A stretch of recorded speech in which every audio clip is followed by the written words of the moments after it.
తెచ్చి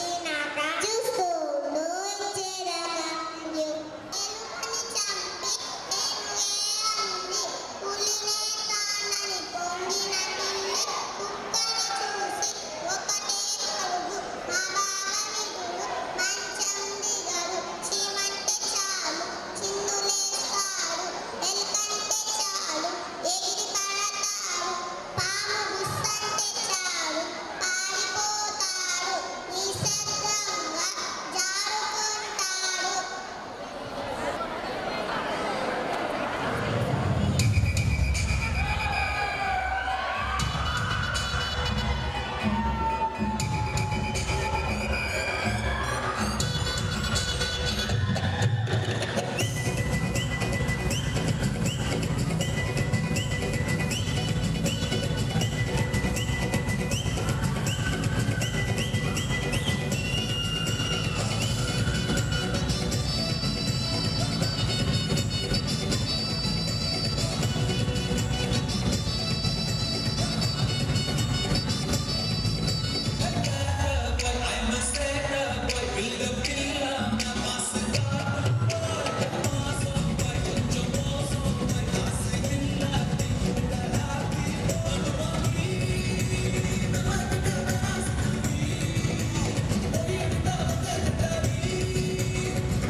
ఎవరి డబ్బులు కట్టగా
Very good. Excellent.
I request our beloved headmaster, Srimati Pramila Reddy Garu, please come onto the dais.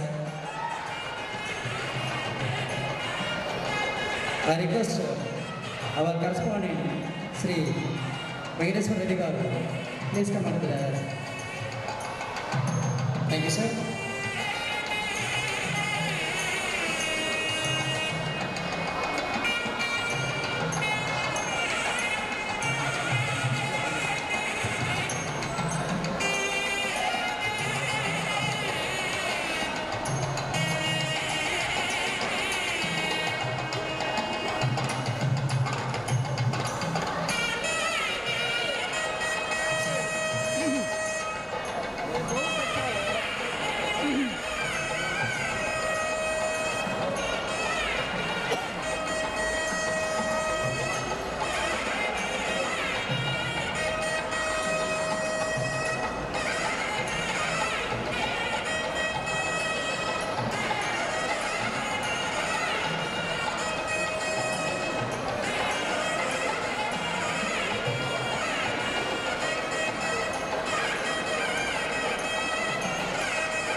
Please be seated.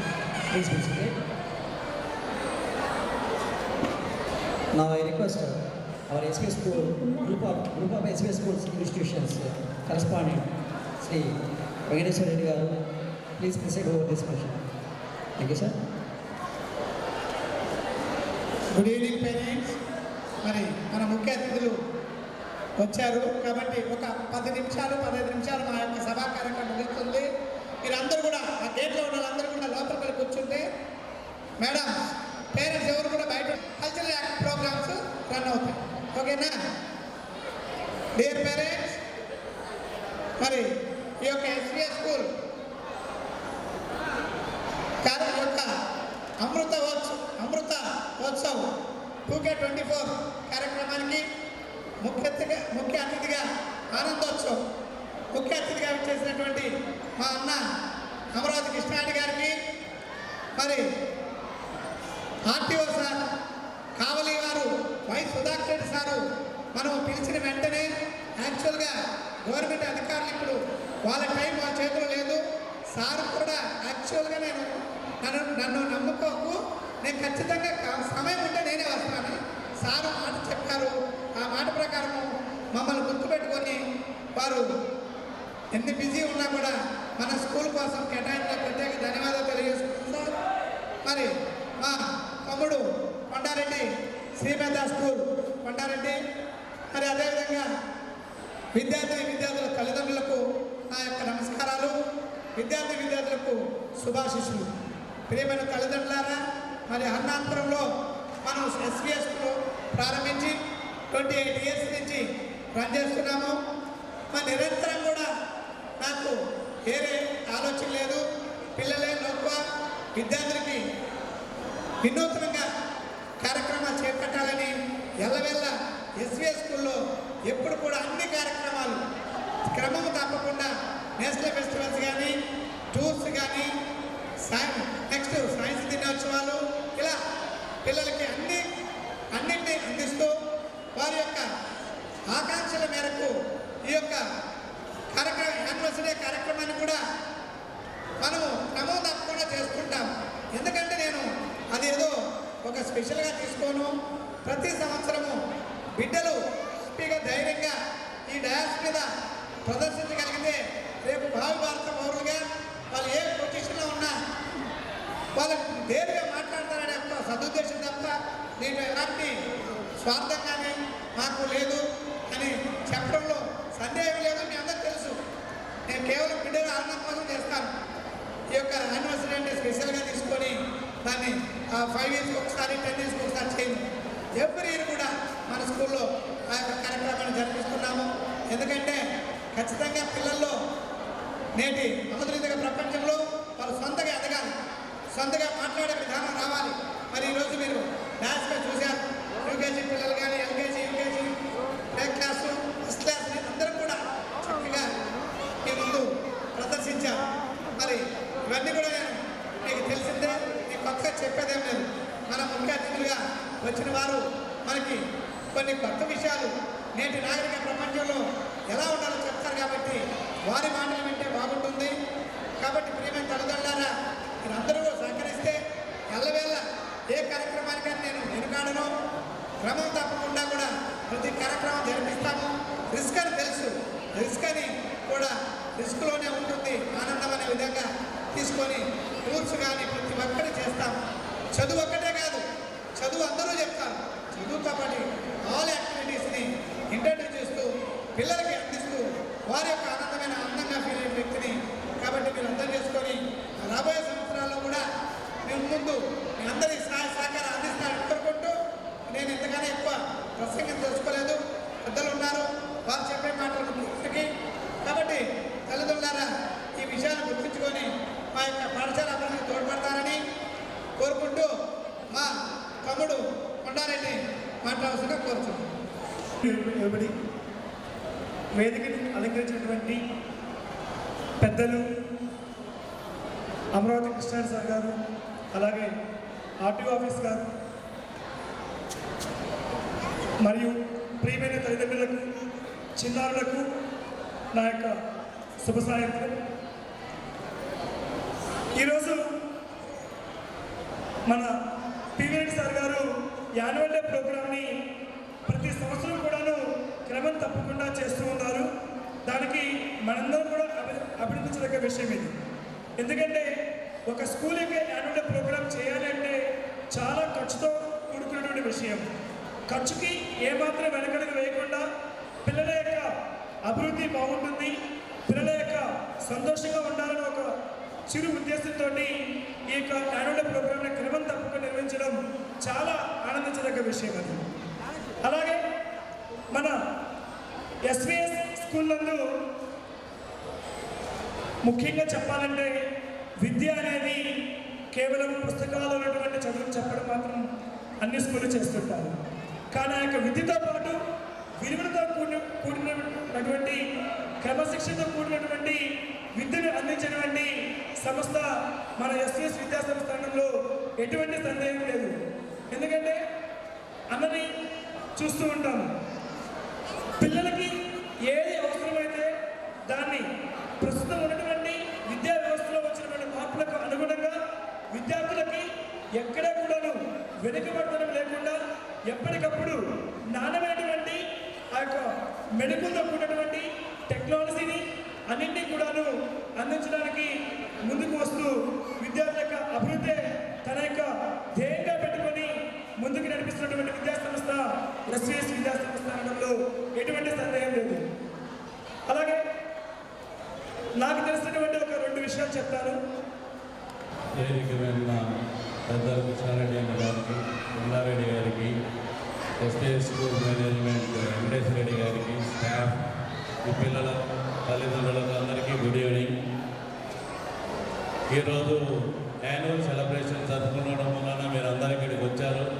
ఈ కార్యక్రమానికి వెంకటేశ్వర రెడ్డి గారు కంపల్సరీగా రావాలంటే మాకు వేరే పని ఉన్నా కానీ, ఎలక్షన్ డ్యూటీలు ఉన్నా కానీ పర్మిషన్ తీసుకొని రావడం జరిగింది. వచ్చిన తర్వాత ఇక్కడ పిల్లలు డ్యాన్స్ ప్రోగ్రామ్ చూశాను. ఒక హాఫ్ అన్ అవర్ చాలా బాగా డ్యాన్స్ చేశారు. స్కూల్లో మంచి యాక్టివిటీస్ నేర్పుతూ ఉన్నారు. చాలా ఆనందంగా ఉంది.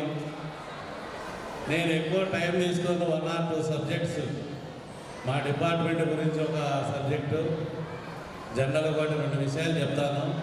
ఎడ్యుకేషన్ గురించి కొండారెడ్డి గారు బాగా క్లియర్గా చెప్పారు. మీ స్కూల్లో ఎడ్యుకేషన్ గురించి పిల్లలు ఏ విధంగా చదువుకోవాలా, డే టు డే డెవలప్మెంట్స్ గురించి మేనేజ్మెంట్ మంచి డెసిషన్ తీసుకొని పిల్లలకి మంచి ఎడ్యుకేషన్ సిస్టమ్ ఇస్తూ ఉన్నారని చెప్పారు కొండారెడ్డి గారు. అలానే మేము చిన్నపిల్లలప్పుడు చదువుకునేటప్పుడు ప్రైవేట్స్లో గవర్నమెంట్ స్కూల్స్లో గ్రౌండ్స్ ఉండేవి. వీక్లీ వన్స్ గేమ్స్, మెంటల్గా ఫిజికల్గా హెల్దీగా ఉండడానికి గేమ్స్ ఉండేవి. ఎవరి వీక్ 1-2 క్లాసెస్ ఉండేవి. ఇప్పుడు ప్రైవేట్ స్కూల్స్ వచ్చిన తర్వాత అంత ప్లేస్ లేదు. నాకు తెలిసి నేను చాలా స్కూల్ చూసా, class accommodation, school bus park చేసుకోవడానికి కూడా ప్లేస్ ఉండదు. రోడ్డు మీద పెట్టుకుంటూ ఉంటారు స్కూల్స్ వాళ్ళు. కాబట్టి స్కూల్ మేనేజ్మెంట్ని పిల్లల మెంటల్గా ఎడ్యుకేషన్ మీద బాగా కాన్సన్ట్రేట్ చేయడానికి weekly 1 or 2 classes meditation and yoga మీద చేసినట్టయితే పిల్లలు ఆరోగ్యకరంగా ఉంటారు. మెడిటేషన్ క్లాసెస్ రెగ్యులర్గా చేయడం వల్ల పిల్లలకు కాన్సన్ట్రేషన్, ఎడ్యుకేషన్ మీద కాన్సన్ట్రేషన్ పెరుగుతుంది, హెల్తీగా ఉంటారు, జబ్బులు రాకుండా ఉంటాయి. అందుకని ఈ 2 క్లాసెస్ మీరు సబ్జెక్ట్లో క్లాసెస్ తీసుకుంటున్నట్టుగా వీక్లీ 1 or 2 క్లాసెస్ తీసుకొని పిల్లలకు ఈ 2 కోచింగ్స్ ఇప్పించాలని మేనేజ్మెంట్ కోరుతున్నా. అలాగనే నేను ట్రాన్స్పోర్ట్ డిపార్ట్మెంట్ నుంచి వచ్చాను. నా పేరు సుధాకర్ రెడ్డి, ఆర్టీఓ కావాలి. మేము రెగ్యులర్గా స్కూల్స్కి వెళ్ళి రోడ్ సేఫ్టీ మీద చెప్తూ ఉంటాం పిల్లలకి. ఇక్కడ పెద్దలు కూడా వచ్చారు కాబట్టి మీకు తెలియని 1-2 విషయాలు చెప్తాను. సంవత్సరానికి మన జిల్లాలో 500 మంది రోడ్డు యాక్సిడెంట్స్లో చనిపోతున్నారు వితౌట్ ఎనీ డిసీజ్. చిన్నపిల్లలు కావచ్చు, పెద్ద పిల్లలు కావచ్చు, కేవలం ట్రాఫిక్ నియమ నిబంధనలను పాటించకుండా వాహనాలను నడపడం వలన చనిపోయిన వాళ్ళు చాలామంది ఉన్నారు. 500 మంది అంటే ఈ 500 మంది మీద గవర్నమెంట్ ఎంత ఖర్చు పెడుతుందని, పుట్టిన పిల్లవాడి కానించి వాడు 10th class, intermediate, degree 30 years వచ్చేంత వరకు కూడా గవర్నమెంట్ ఎంతో కొంత ఖర్చు పెడుతూనే ఉంటుంది. ఎందుకు ఖర్చు పెడుతుంది? వీళ్ళందరూ పెద్దోళ్ళు అయిన తర్వాత సంపాదిస్తే వాళ్ళ సంపాదనలో గవర్నమెంట్కి రిటర్న్స్ వస్తాయి. చెప్పినట్టు కాబట్టి ఖచ్చితంగా దాన్ని మేము అంగీకరిస్తాము. మేము నిరంతరం దాని మీద పిల్లలకి సైకిలే తీసుకోవాలా, అది కూడా ఫాస్ట్గా వెళ్ళకూడదు అని చెప్తుంటాం సార్. కాబట్టి మరి ఖచ్చితంగా మీరు చెప్పిన విషయాలను కూడా మ్యాక్సిమం ఇంప్లిమెంట్ చేసే ప్రయత్నిస్తామని తెలియజేసుకుంటూ, మరి మన ముఖ్య అతిథి మా అన్న పెద్దన్న, మరి మా ఎస్పీఎస్ స్కూల్కి ఎల్లవేళ్ళ నాకంటూ ఒక నాకంటే పెద్దవాళ్ళు లేరు. మా ఫ్యామిలీకి నేనే పెద్దవాడిని. నాకు తర్వాత తమ్ముడు, చెల్లెలు, వాళ్ళు చిన్నవాళ్ళు. కాబట్టి పెద్దవాళ్ళకి వెనక పెద్దవాళ్ళు ఉంటే కొంత ధైర్యం, ఏ కార్యక్రమం చేయాలన్నా ఒక భరోసా మా అన్న ఉన్నాడని చెప్పుకుంటారు, వాళ్ళకి సపోర్ట్ ఉంటారు. అట్లాంటి నాకు మా దేవుడిచ్చిన అన్న అమరావతి కృష్ణన్న గత 15 సంవత్సరాలుగా మీ అందరూ తెలుసు. మన పాఠశాలకి ఎప్పుడు కూడా అన్న మనకి వెల్విషర్గా ఏ కార్యక్రమం చేసినా అన్న చేతుల మీదుగా చేసుకుంటాము. మరి గతంలో మా ఈ బ్లైండ్ పీపుల్ స్కూల్కి కూడా మన స్కూల్ తరఫున కలెక్ట్ చేసి 35,000 ఇచ్చాము. అది కూడా అన్న చేతుల మీదుగా చేసాము. ఏ కార్యక్రమమైనా మా వెల్విషర్ ఆయన మాకు పెద్దన్న కాబట్టి ఆయన చేతుల మీదుగా చేస్తే మాకు మంచిదని కలుస్తూ ఏ కార్యక్రమం చేసినా అన్న ఇలా చేస్తున్నా కానీ వెంకటేశ్వర చేయ అలా ఒక భరోసా ఇచ్చేటువంటి వ్యక్తి మాకున్నందుకు ఎంతో గర్వపడుతూ మరి ధన్యవాదాలు. అలాగే మీ జీవితాల కోసం ఆర్టీఓ సుధాని గారు మీ పిల్లల భవిష్యత్తు కోసం మీ అందరూ బాగున్నారని వారు ఇచ్చిన సందేశాన్ని ఒకసారి చప్పటితో వారు అభినందించాలనుకుంటున్నారు. అలాగే కొండాడి గారు మీ పిల్లలు ఎలా జీవితంలో ఎలా ఎదగాలి, ఎలా గొప్ప పేరు తేవాలని వారు సందేశించినందుకు శ్రీ మేధ కరస్పాండెంట్ కొండాడి గారికి అసలు చప్పటితో అభినందనలు కోరుకుంటున్నాను. తన జీవితాన్నే స్కూల్కి అంకితం చేసి ఇద్దరు మేడం గారు, ప్రవీణ మేడం గారు, రెడ్డి గారు, అలాగే వాళ్ళ కుమారుడు కాంతి గారు, వీరందరూ కూడా మీ అందరి జీవితాన్ని అంకితం చేసినందుకు ఒక్కసారి చప్పటితో వాళ్ళు అందించాలని కోరుకుంటున్నాను. అదే వెంకటేశ్వరి గారి మీద వ్యాపారం చేసుకుంటే ఇంకా డెవలప్ అయినవాడు. కానీ వారి ఉద్దేశం ఏంటంటే నా వల్ల 10 మంది బాగుపడాలి, 10 మంది మంచి ఉద్యోగస్తులు, అలాగే వాళ్ళ జీవితాలు బాగుండాలని చెప్పి ఆ ఎస్విఎస్ స్కూల్ స్థాపించి 20 సంవత్సరాల నుంచి, అలాగే పేదవాళ్ళకి మధ్యతరగతి వాళ్ళకి కూడా కావాలని చెప్పి కొత్తూరులో చంద్రబాబు నాయుడు నగర్లో మరొక స్కూల్ స్థాపించి మీ అందరికీ సేవ చేస్తున్న అందరూ కూడా నేను ధన్యవాదాలు చేస్తాను. అలాగే తల్లిదండ్రులు ఎప్పుడు కూడా మనకి ఎన్ని ఇబ్బందులున్నా కూడా స్కూల్కి వెళ్ళే పిల్లల కోసం వాళ్ళకి కట్టే ఫీజులు వాళ్ళకి సకాలంగా కడితే ఆ స్కూల్ మరింత డెవలప్ అవుతుంది. వారు ప్రతిసారి కూడా బయట నుంచి డబ్బులు తేవడం చేయడం జరుగుతుంది. కాబట్టి మీ పిల్లల భవిష్యత్తు బాగుండాలని వాళ్ళు కృషి చేస్తున్నందుకు వారు కూడా స్కూల్ సకాలంలో ఫీజులు కడితే బాగుని చెప్పి ఈ సభాపతికి తెలియజేస్తున్నాను. అలాగే టీచర్స్, ఎస్వీఎస్ స్కూల్ టీచర్స్ ఎంత క్రమశిక్షణగా నేను చూసిన 15 సంవత్సరాలు చూస్తున్నాను నేను. వారు ఎప్పుడు కూడా స్కూల్ పిల్లల కోసం మంచి పేరు తేవాలని టీచర్స్ కూడా ఎంతో కష్టపడారు. స్టాఫ్ కూడా ప్రత్యేక అభినందిస్తుంటూ, అలాగే మన కొన్నాడి గారు, సుధాకర్ గారు చెప్పిన విధంగా మీరందరూ కూడా ఒకసారి ఆలోచించండి. మీ బిడ్డల భవిష్యత్తు కోసం ప్రతి వారు చెప్పే మాట తప్పకుండా వినాలి. కానీ తల్లిదండ్రులు ఎందుకో పిల్లల్ని పంపించేసే స్కూల్కి మా బాధ్యత అయిపోయింది అనుకోకుండా వాళ్ళ భవిష్యత్తు కోసం మీరు తప్పకుండా పిల్లల పర్యవేక్షణ ఉండాలి. ఒక బిడ్డలకి కోసం కష్టపడుతున్నప్పుడు ఆ తండ్రి కష్టాన్ని ఆ తల్లి చెప్పాలి. నాన్న ఎంతో కష్టపడతారన్నా ఒక తను లగ్జరీగా ఉండకుండా ఆ డబ్బు తెచ్చి తను పస్తు ఉండి కుటుంబాని కోసం తన కష్టపడి చెప్పి ఆ తల్లి ఆ తండ్రికి చెప్పినప్పుడు ఆ పిల్లలకి అవగాహన వస్తుంది. కానీ ఈరోజు డాక్టర్ గారు అట్లాగే మెడికల్ కాలేజీలో ప్రొఫెసర్గా ఉన్నారు. మరి వారు మా స్కూల్ పక్కనే ఒక విధంగా చెప్పాలంటే భయ్యావతి నేటివ్ ప్లేస్ అల్లూరు ఒక మధ్యతరగతి కుటుంబం. మధ్యతరగతి అని కూడా అనకూడదు, ల్యాండ్స్ ఏంటి మామూలు సామాన్యమైన కుటుంబం నుంచి వచ్చిన వ్యక్తి. వాళ్ళు బ్రదర్స్ 3, సిస్టర్స్ 2 మెంబర్స్. వారు నెల్లూరు వచ్చినప్పుడు మా ఇంట్లో ఉన్నారు. భయ్యా ఎంబీబీఎస్ చదువుతున్నారు. కర్నూలులో ఎంబీబీఎస్ చదివే టైంలో వాళ్ళ మమ్మీ డాడీ వాళ్ళు నెల్లూరు వచ్చారు ఫ్యామిలీ. అప్పుడు మాది చిన్న హౌస్ ఉన్నది. అప్పుడు మా స్కూల్ ఉండే ప్లేస్ చిన్న హౌస్లో వాళ్ళ ఫ్యామిలీ చేరారు. వారు కష్టపడి వాళ్ళ నాన్న మామూలుగా పని అనే వర్క్ చేసుకునేవారు. వర్క్ చేసుకుని బతికే కుటుంబం. అయినా ఈరోజు భయ్య ఒక పెద్ద డాక్టర్గా ఈరోజు గవర్నమెంట్ జాబ్ చేస్తున్నాడు. ఆయన కృషి, ఆయన పట్టుదల, చదువు కింద కన్నా చెప్పినట్టు కుల మతాలు, మా కొండాన్ని చెప్పినట్టు ఆర్థిక స్థితులు ఎన్ని పనికిరావు. కేవలం చదువు అనేది మన ఆయుధం, మనల్ని ఉన్నత స్థాయికి నిలబెడుతుంది. కాబట్టి ఇప్పుడు సుధాకర్ సార్ కూడా వారు కూడా సార్ మీరు రైతు కుటుంబం నుంచి వచ్చారు. వారు రైతు కుటుంబం నుంచి వచ్చారు. వారు ఈరోజు గవర్నమెంట్ ఒక ఆర్టీఓగా ఒక రీజన్కి హెడ్గా, రాబోయే రోజుల్లో ఒక జిల్లా కూడా హెడ్గా అవుతారు. కాబట్టి చదివినంత వల్ల ఈరోజు గవర్నమెంట్ జాబ్ చేస్తూ కుటుంబంలో ఒక గుర్తింపు తెచ్చుకున్న వ్యక్తి అందరూ కూడా. కాబట్టి నేను అన్న చెప్పినట్టు చదువు ఒకటే, స్కూల్ ఒకటే నమ్ముకొని నేను ఒకటే చెప్తా, హ్యాపీగా ఉన్నా. నేను ఎవరి ముందైనా ఒకటే చెప్తా, నేను చాలా బాగున్నాను. 2 ఇయర్స్ కరోనాలో కొన్ని వేల మంది చనిపోయినారు.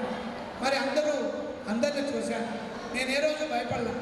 నా డ్యూటీ నేను కరెక్ట్ చేసుకుంటూ నేను ఒకరికి మ్యాక్సిమం